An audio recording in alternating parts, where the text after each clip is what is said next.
Some mornings are so still, the lake looks like the world has stopped breathing.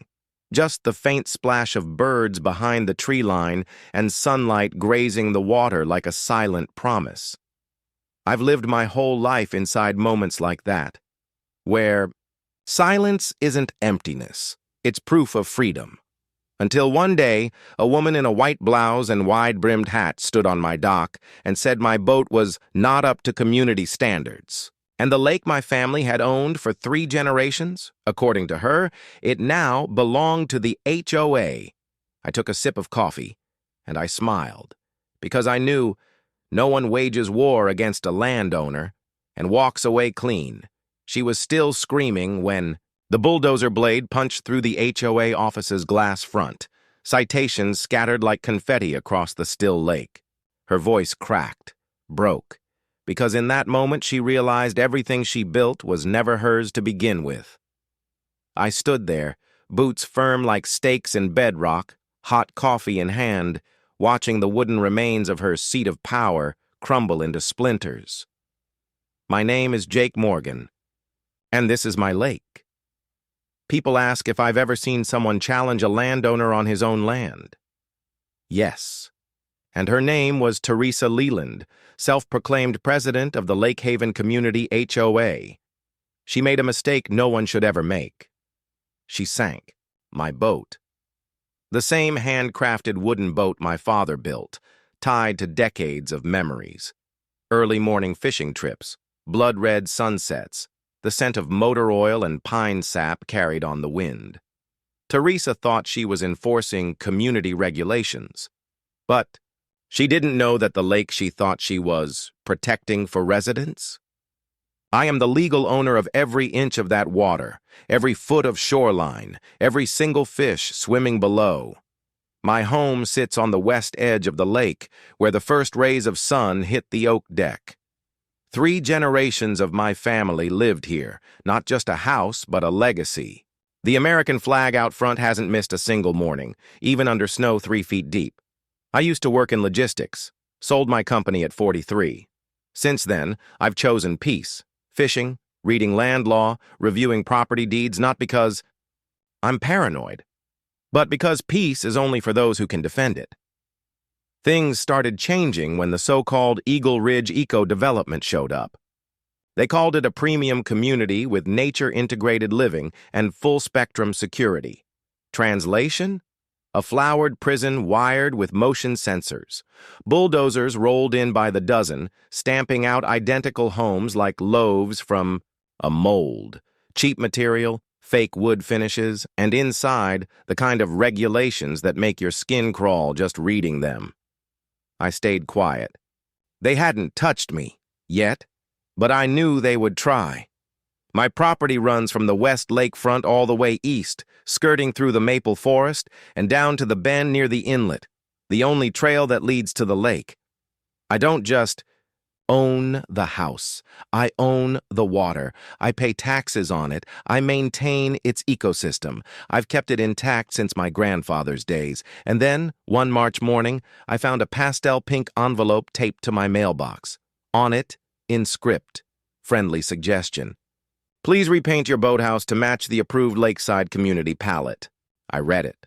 I laughed. Then I fed it to the wood stove. 2 weeks later, another letter. This time, they objected to the no trespassing sign I'd mounted to the old birch tree beside the trail. Language may be perceived as threatening and discourages a neighborly environment. I call it accurate. That sign isn't a threat. It's a statement. That trail, my family carved it before the HOA even had a name on a county record. But then I saw a new sign appear. Community Trail, managed by HOA. Complete with a QR code linking to their safety map. My trail, their sign, clipboard colonialism. That's when I realized they don't need bulldozers to take your land. They take it with polite suggestions, glossy wooden signage, and conversations that only ever go one way. I used to believe that if I kept my head down, kept to myself, those people would leave me alone. I was wrong, and I was about to prepare for something Teresa, the ultimate HOA Karen, could never imagine, a quiet man. is just a man waiting for the right moment to strike back. They didn't storm in with bulldozers and barbed wire. No, they came with pastel envelopes, QR codes, and words like community cohesion. They smiled while they chipped away at your land, and when they finally got bold enough to knock, they didn't ask to come in. They assumed they already owned the place. I call it the clipboard invasion. It started with little things. Harmless, they said. A freshly stained bench appeared at the east ridge, 10 feet inside my boundary line. Decorative plaque, synthetic ropes, a flag claiming it was a gift from the HOA Beautification Subcommittee. Gift? I didn't ask for a gift. I took it apart in 10 minutes, stacked the wood like firewood, and dropped it right back on their side of the line. No note, just gravity doing its job. That's when they sent Jordan. He showed up in khakis, skin-tight polo shirt, and a clipboard I'm pretty sure he sleeps with. Said he was a liaison, a peacemaker of sorts. Wanted to build neighborly bridges. I told him he had 30 seconds to get off my deck or I'd build him a bridge straight back to the HOA clubhouse. He made it off in 15, but that didn't stop them. I installed game cameras, not for coyotes or deer, but for HOA incursions, because out here trespass doesn't wear camouflage. It wears boat shoes and mirrored sunglasses. It wasn't long before I caught 2 of their board members measuring my dock with a tape measure. I printed the footage, stapled it to a wooden post at the trailhead, and added a caption. Smile. You're on to the next lawsuit. A few days later, she appeared. Teresa Leland, platinum blonde. Teeth too straight to be natural. 50-something with the kind of swagger only self-appointed power can inflate. Introduced herself as president of the Lake Haven Homeowners Association like it was supposed to make me bow. She didn't come with kindness. She came with scripts and threats dressed up as policy, something about visual disruptions and neighborhood compliance. I stopped her right there. Lady, I don't belong to your HOA. I never have. I never will. And unless you've got signed easements and lease agreements, we have nothing to talk about. She tried to fake a smile, then tried to escalate. I shut the door in her face. That's when it all kicked into a new gear. HOA flyers appeared under my windshield at the grocery store. Teenagers in HOA vests started patrolling the lakeside with clipboards and iPads like little security guards on a scavenger hunt for rebellion. They launched a smear campaign online talking about unapproved lake activity and environmental disruption from private vessels. They weren't just trespassing my land anymore. They were trying to trespass the truth. They painted me as a rogue, a nuisance, the one man standing in the way of their clean, curated utopia. But what they didn't understand, what Teresa never understood, was that I've been through worse than pastel threats and suburban slander. I've been sued by corporations, audited by feds, threatened by men worth more than all of Lake Haven combined. I didn't flinch then. I'm not flinching now, because here's the truth. When you own the land, when your name is carved in granite at the county clerk's office, all their bylaws and flyers and social media whining don't mean a damn thing. I knew it was only a matter of time before Teresa made a bigger move. The kind of move that wasn't about compliance, but about control.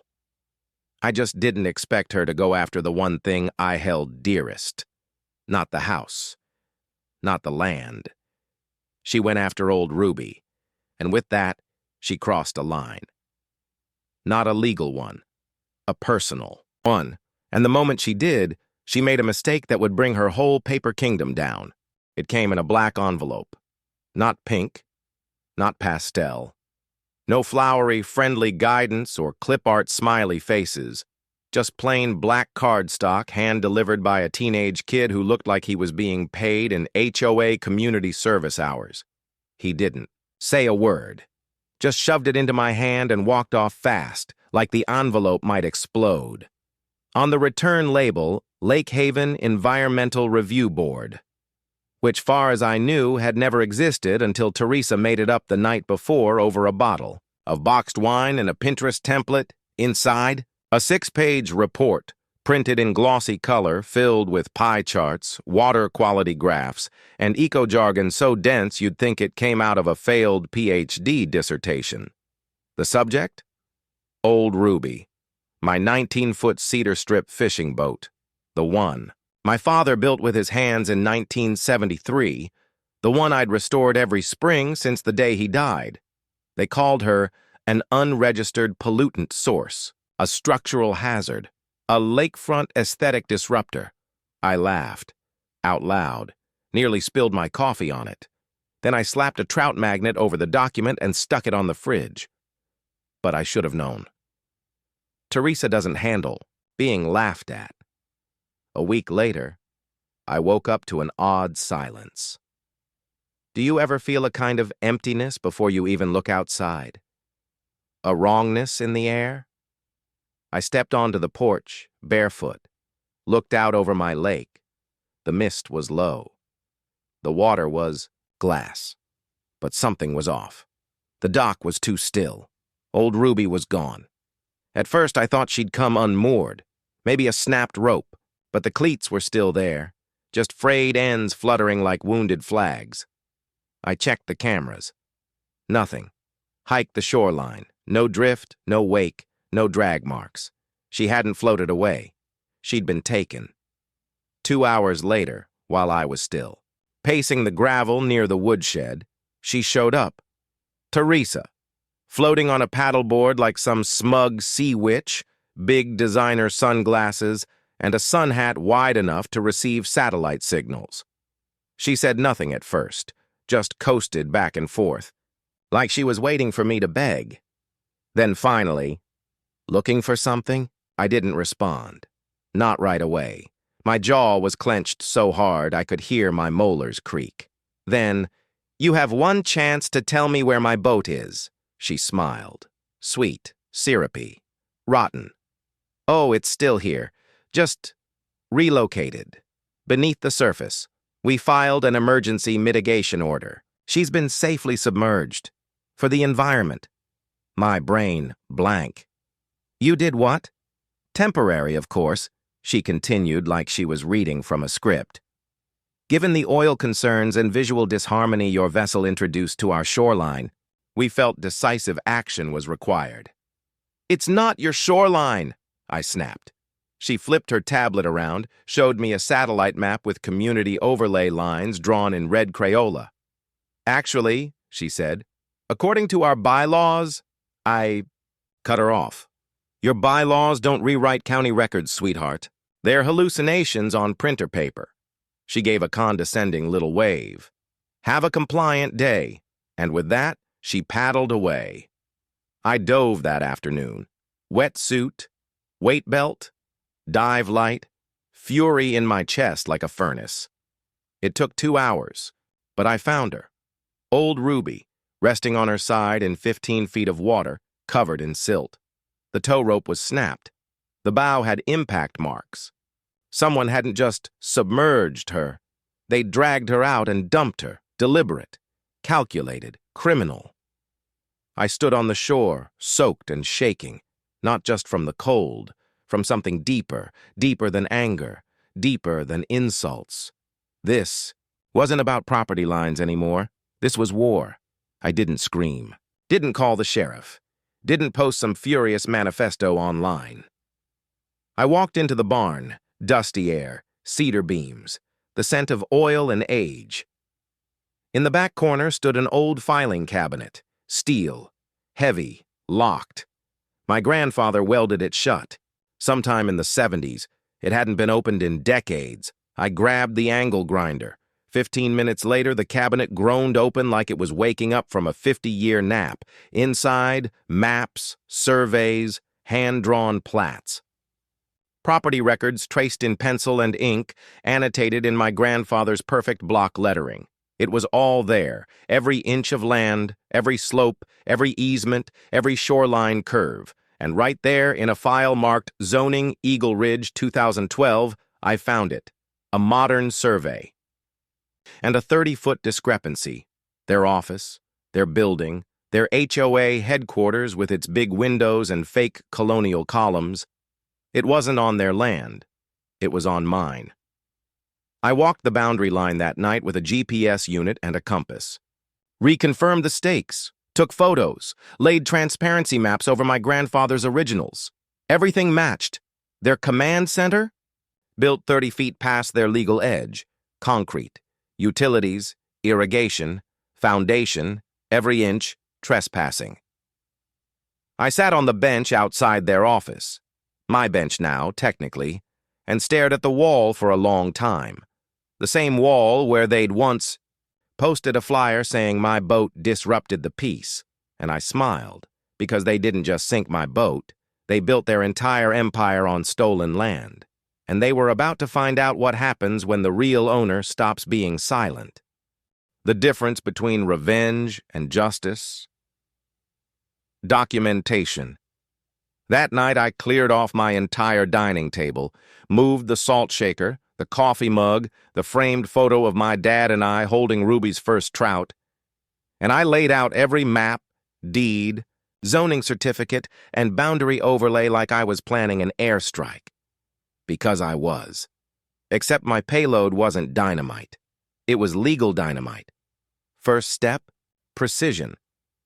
I needed hard confirmation of what I already knew, that the entire HOA office was sitting illegally on my property. So I called an old friend, Connor Halperin, retired county land commissioner. The man once shut down a developer for misplacing a fence by 4 inches. I helped him win a property dispute back in 2014. He owed me one. Connor rolled up the next morning in a county-issued Ford and a trucker hat that read, "Land Talks, Liars Walk."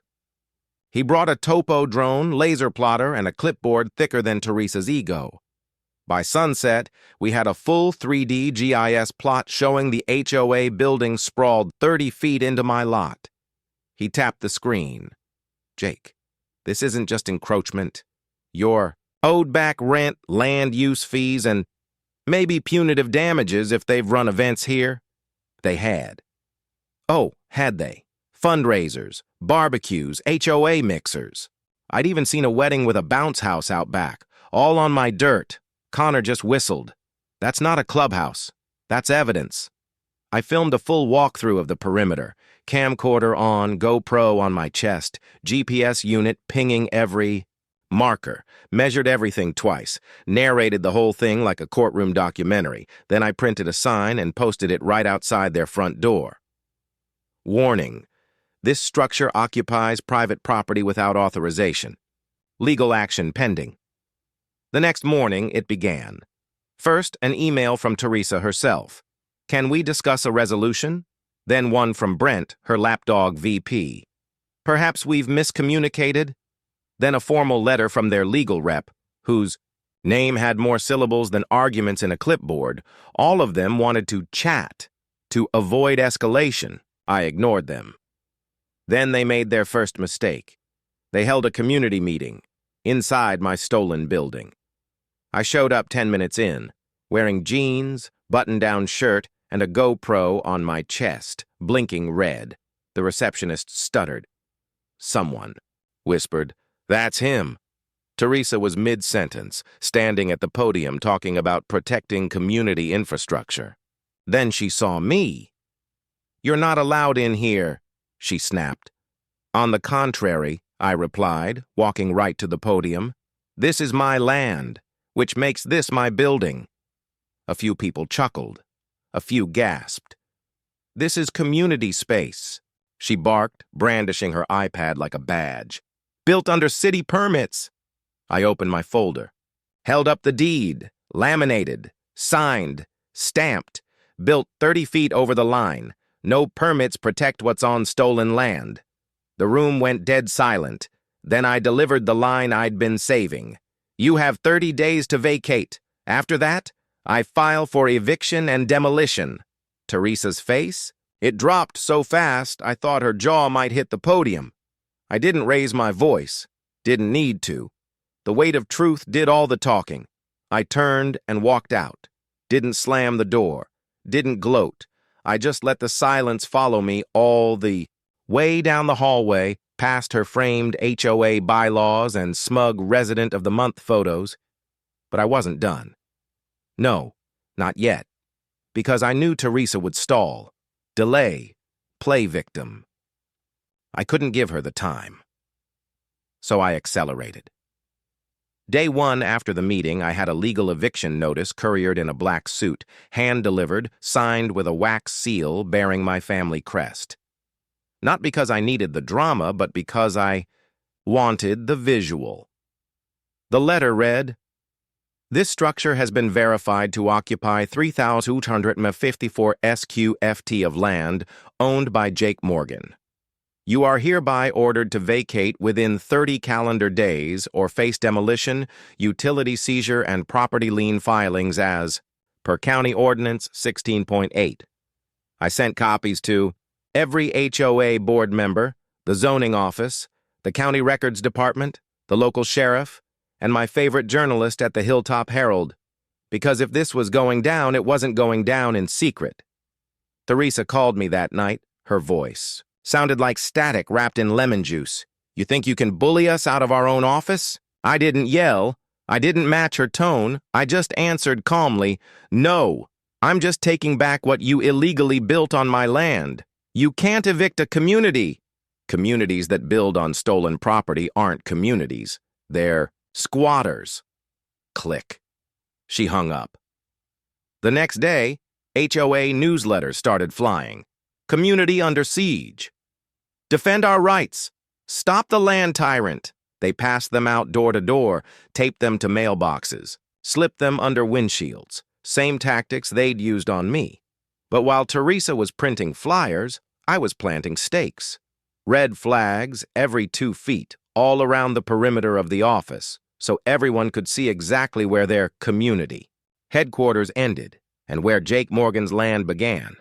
And trust me, they were already on the wrong side of the line. The funny thing about tyrants, they're rarely prepared for facts. While Teresa stood on her soapbox handing out HOA bulletins like she was Paul Revere warning of a rogue landowner, I was busy compiling a dossier that could make the IRS blush.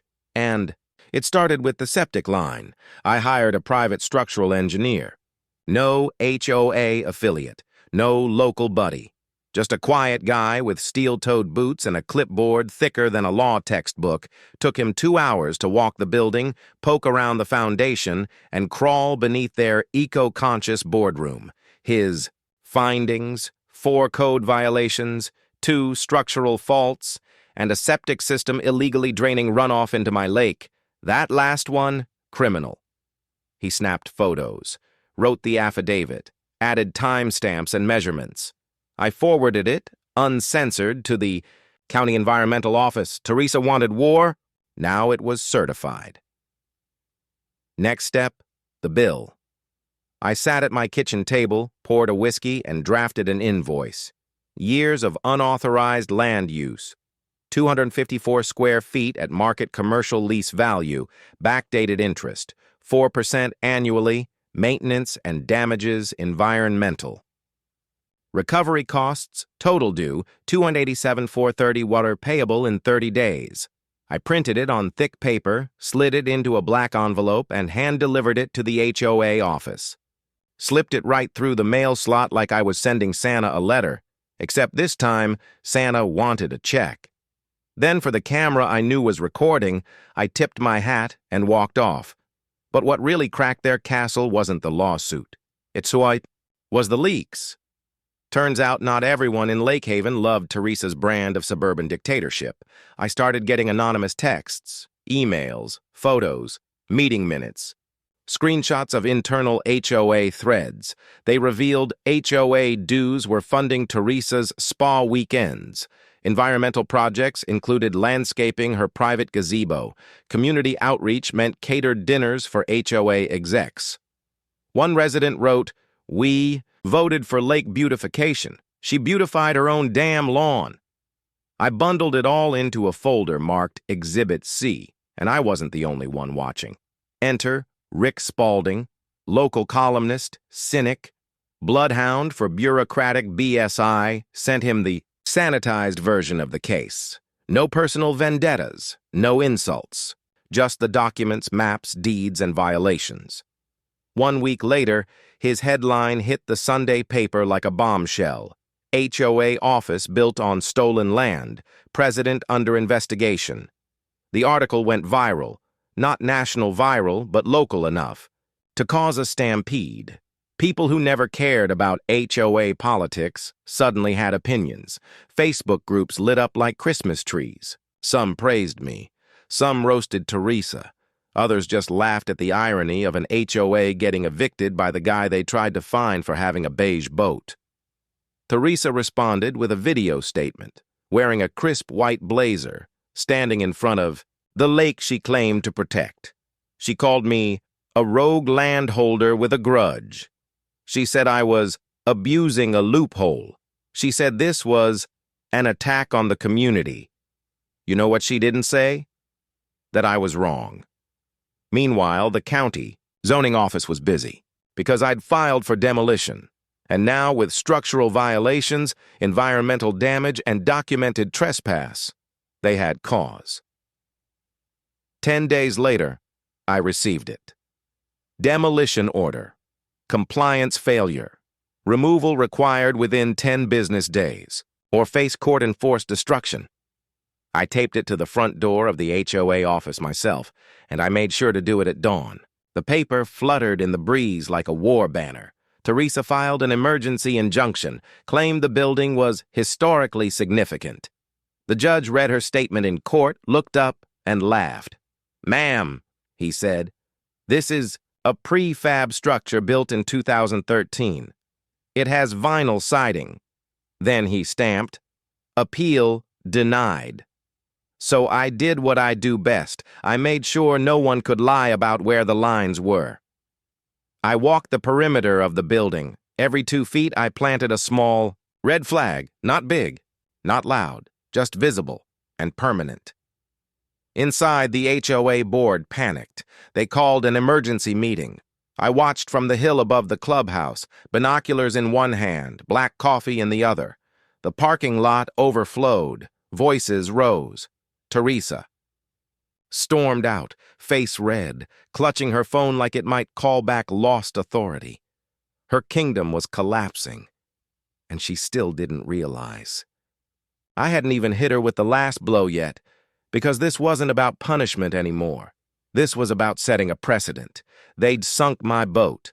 Now I was going to sink their entire model of fake power, and when the first bulldozer rolled up the gravel road, I didn't feel joy. I didn't feel rage. I felt something else entirely. Closure. The kind that comes with boots on your own land and a demolition order in your hand, and the knowledge that whatever came next, it would happen on my terms. It was still dark when I woke up, not the kind of dark that makes you roll over and go back to sleep, the kind that crackles in the air like lightning hasn't struck yet, but knows exactly where it's going. I brewed my coffee strong enough to chew. Threw on jeans, boots, and a flannel. No tie, no show. I didn't need one, because today wasn't about performance. It was about finality, the end of paper tyrants and their fake rules, the end of HOA Karen's kingdom. At exactly 6 a.m., a sheriff's cruiser crunched up the gravel road. Behind it, a black SUV from the zoning board, 2 county trucks, and then, like thunder behind the clouds, the demolition crew. 3 flatbeds, 2 bulldozers, and 1 backhoe driven by a man with a mustache that probably had its own social security number. They didn't honk. They didn't rev. They just parked, with the calm confidence of men who knew exactly what they were here to do. Sheriff Colton stepped out first. Big guy. No nonsense. Badge on his chest and a calm in his step that said he'd seen worse and wasn't impressed. He tipped his hat. "To me, you ready, Jake?" I took a sip of coffee and said the words I'd been waiting months to say. Born ready. I handed the demolition team the court order. Signed, sealed, notarized. The foreman gave a low whistle and looked over at the HOA office with its fake columns and glass walls. "That's the one? That's the parasite," I said. Treat it like it owes you money. Word must have gotten out, because by the time the bulldozers roared to life, a crowd had formed, some in lawn chairs, some with folding arms and cautious eyes, some with popcorn, and then came Teresa, late, of course, in a white Mercedes, hair curled, heels clicking, megaphone in hand, like she was about to lead a protest march. She didn't walk. She charged toward the site. "This is illegal!" she screamed before she even reached the gravel. "We filed an emergency review." Sheriff Colton met her halfway. "Review was denied, ma'am. Structure's in violation. Eviction expired last night." She turned to me, veins in her neck flaring, eyes full of fury and fear. "You won't get away with this, you small-minded tyrant. This land belongs to the community." I held up the deed, laminated and glowing in the morning sun. "No, Teresa, this land belongs to me, and the community can file complaints from the rubble." She looked around, expecting backup, but her army was gone. Brent, the VP, stood awkwardly behind the crowd, clutching a clipboard like it could shield him from guilt. The rest of her board was shrinking back, eyes darting, mouths tight. And then came the rumble. The bulldozer crawled forward, treading grinding gravel into dust. Teresa screamed, ran forward, threw herself in front of the blade. "I won't move! This is sacred ground!" The driver didn't flinch, didn't honk, didn't even blink. He just sat there, engine purring like a lion waiting for a fly to move. Sheriff Colton walked up behind her. "Ma'am, step aside. You're obstructing a legal operation. I'm protecting community property." "No," he said. "You're trespassing." Then he nodded to his deputy. She gently but firmly took Teresa by the arm and guided her off the path.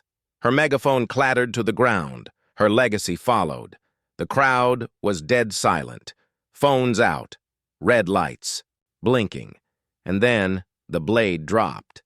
The first scoop hit the landscaping. Hydrangeas and HOA lawn signs exploded into the air. The second sweep cracked the front pillars like matchsticks. Then came the glass. That wall of pristine windows shattered. In a single glorious arc, like a curtain falling on a play no one wanted to see again. Behind it, a boardroom, empty chairs, framed Lake Haven mission statements, and a whiteboard that read, "Next HOA meeting, TBD." The second bulldozer moved in from the side. Drywall crumbled. The coffee station flew across the floor like a missile, and then someone in the crowd yelled, "Justice!" Another laughed. "I always hated that building." Teresa stood frozen. A full 10 feet back now, mascara streaking down her face. She looked less like a leader and more like someone who just watched a casino get bulldozed, with all her chips inside. Brent tried to sneak out the back, clutching a laptop and a box of binders. I caught him. "Leaving so soon?" I called. He froze. "This is evidence," he stammered. "We were going to turn it in." "Don't worry," I said. "The county already subpoenaed your budget reports. Enjoy your audit." The third machine, the backhoe, started tearing into the foundation. Concrete groaned, rebar snapped. And finally, the building that had been propped up by lies, fear, and HOA bylaws collapsed into a heap of broken glass and rotting authority. By noon, there was nothing left but dust and a single bent flagpole, twisted in half, no longer flying anything but defeat. I walked the perimeter, touched every red flag. Each one felt like a memorial to resistance. Sheriff Colton joined me. "Hell of a thing," he muttered. "Never seen an HOA bulldozed before." "First time for everything," I said. "Think they'll rebuild somewhere else?" I looked at the flattened rubble, the crater in the earth, the smell of torn roots and shattered arrogance. "Maybe," I said, "but not here. Not ever again." The dust hadn't even settled. Chunks of concrete still steamed in the afternoon sun. The broken frame of the once mighty HOA office lay like a carcass, ripped open and humiliated. And yet, even as the bulldozers rolled away and the last camera Phone stopped recording. I knew something bigger had just begun. Because when liars lose their fortress, they start running out of places to hide. By that evening, local media showed up. 3 vans, 5 cameras, 1 helicopter overhead. I held a press conference on the dock, the same one where I used to tie off old Ruby, the same spot where Teresa once told me I was ruining the community aesthetic. I stood there, boots planted in the wood, my father, cut, holding a folder of county deeds in one hand and the truth in the other. This isn't about boats. It's not about signs or lawn paint or how beige your porch cushions are. This is about ownership, about abuse of power, and about remembering that laws matter more than laminated flyers and fake bylaws. I looked straight into the camera. They sank my boat. They tried to shame me. They tried to erase what my family built, and now they're gone. That's what happens when you use fake power to step on real land.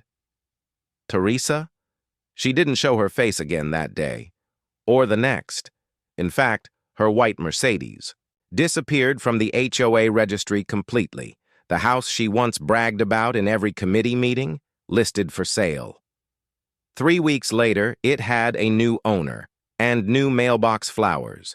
But the fallout, that had just begun. Within a month, 3 board members resigned. The HOA voted to dissolve itself, citing unsustainable legal exposure. The county opened a formal investigation into dues misuse, illegal fines, and environmental tampering. Every violation they ever slapped on me, revoked. Null and void. The fine they once tried to enforce for my aesthetic disruption, gone. The surveillance drones they flew over my land, evidence. The flyers calling me a rogue resident, now court exhibits. Even better, turns out Teresa had used HOA funds to renovate her backyard gazebo, pay for spa weekends labeled leadership retreats, install custom tile in her private bathroom, all charged as community wellness enhancements. The receipts didn't lie, and neither did the whistleblowers who handed them to the county auditor in unmarked envelopes. And old Ruby? She wasn't forgotten. I hired a local recovery team. Took them a week, but they raised her. Brought her up from the cold lake bed like a relic of war finally brought home. She was waterlogged, battered, but whole. I spent 3 weeks restoring her, sanded every board, revarnished her cedar until she glowed like golden armor, rewired the engine, polished the brass, restitched the seats. And when she was ready, I tied her back to her rightful place on the dock, right next to a new sign I made, Private. Trespassers will be publicly shamed. But that wasn't the only monument I built where the HOA building used to stand, where their fake empire once issued. Threats and citations, I planted something permanent, a stone marker, simple, solid, etched deep into the granite with a chisel and grit. Here stood the empire of arrogance, returned to the earth it never owned. Locals come to take pictures with it now. Some laugh, some just nod. But all of them know the truth. I started getting notes, taped to my dock, left on my porch, folded into fishing buckets. Thank you. Sorry we believed her. You reminded us. This place belongs to us. Captain Jake saved the lake. One little girl drew a picture of old Ruby with a smiley face and fireworks overhead. I framed it and hung it in my hallway, right next to the land deed. But here's what no one expected. A few weeks after the dust settled, I got a call. Not from a neighbor, not from a lawyer, from the county zoning board. Mr. Morgan, we've been following the case. We're forming a new advisory council to review HOA abuses across the region. Would you be willing to serve? I nearly spit my coffee. Me? The guy you almost let get evicted over a fishing boat? Exactly. Because you didn't fold, you fought with facts. And you won. I said yes. Because if there's one thing this whole circus taught me, it's this. The only way to stop tyranny is by wearing a name tag, is to shine a spotlight on it. You want to know the best part? Peace returned. No flyers, no drones, no patrols pretending to be cops, just laughter by the dock. Fishing lines casting again. Old men telling tall tales and kids jumping off pontoons. It wasn't just a victory, it was a reclamation of space, of silence, of dignity. The lake that morning was still glass. I sat on the deck of the old Ruby, the boat I had just raised from the lake bed, restoring every wooden plank, every stroke of paint, as if bringing a piece of my soul back to the world. No more PA announcements. No more blonde women yelling at me through flyers. No more fake glass walls reflecting the arrogance of a HOA office. Only wind and silence. The kind of silence I earned back with cold focus, with reason, with the law. Since the HOA building collapsed, everything changed, almost laughably fast. The once ubiquitous community rules signs, gone. All that's left is a bare concrete slab, now fenced off, marked by a stone plaque I installed. Here once stood an empire of arrogance, now returned to the earth it never truly owned. Every week someone stops by to take a photo. Some laugh, some bow their heads, some stand silently for a long time. As if they finally understand that once hollow power crumbles, the land beneath our feet regains its weight. Neighbors began showing up, not to complain, but to say thank you. They left behind baked goods, bottles of cider, handwritten notes. Thank you for not closing your eyes. We're sorry we once believed them. You did what we didn't have the courage to. An old man knocked on my door, placing a small wooden box in my hand. Inside was a pocket watch he thought had been lost. Since the day the HOA raided his fishing shack. Turns out it had been confiscated for aesthetic violations. He cried. I gripped his hand, said nothing. Because some things need no words. I got a letter, no return address, just one line on the envelope, from someone who was wrong. Inside, a single handwritten page. I voted against you, but now I see. Not everyone who stands up is a troublemaker. Sometimes, that person is the only one still sane. I folded it up. No anger, no bitterness, just relief. Old Ruby, now no longer just a boat. She had become a symbol. I repainted her in the original shade, soft yellow, trimmed in chestnut. Affixed her name to the bow, this time in gleaming brass. Old Ruby, still afloat. Next to the dock, I hung a small sign. Freedom is never granted. It must be kept. Then one April afternoon, as the sun mellowed, I stood at a lakeside table facing county officials, who had invited me to join the Oversight Council for HOA abuse. I signed the first charter I had written myself. 1 page. Clear and concise. No lines about paint colors, flower arrangements, or aesthetic harmony. Just 3 rules. Private land is inviolable. Permits do not replace truth. All unreasonable rules will be reviewed by law. That night, I hosted a small gathering at the dock, no fireworks. No loud music, just the scent of grilled meat, the soft strum of a neighbor's guitar, and children running across the grass, the same lawn once deemed non-compliant with community standards. Ellie brought beer, Raj brought solar lanterns. Linda, the former HOA attorney, now a friend, raised a glass of wine, laughing as she said, "From now on, if anyone wants to post a 'No boats allowed' sign, they'd better ask, 'Whose boat?'" I lifted my glass, the sunset glowing off the lake, still, light, right. This story, in the end, was never just about a sunken boat, not about a leveled office building. It was about a community reclaimed. When people rise, not to argue over flower colors, but to defend truth, ownership, and the memories carved into every inch of land their ancestors bled for. Then it's no longer a spat with an HOA. It's a lesson on the limits of power and the strength of one man who knows where he stands. What's left isn't the rumble of bulldozers or the rage captured on surveillance tape. What remains is the silence that returned. Not the kind forced by fear, but the peace that only those who stand firm can earn back. I don't need a HOA to tell me what color to paint my boathouse. I don't need a map to redraw boundaries my grandfather marked with shovel, axe, and blistered hands. What I need, and what I've kept, is the truth. Because in a world full of forged policies, borrowed authority, and papers that weigh nothing, beyond a signature, land, memory, and resolve remain the highest law.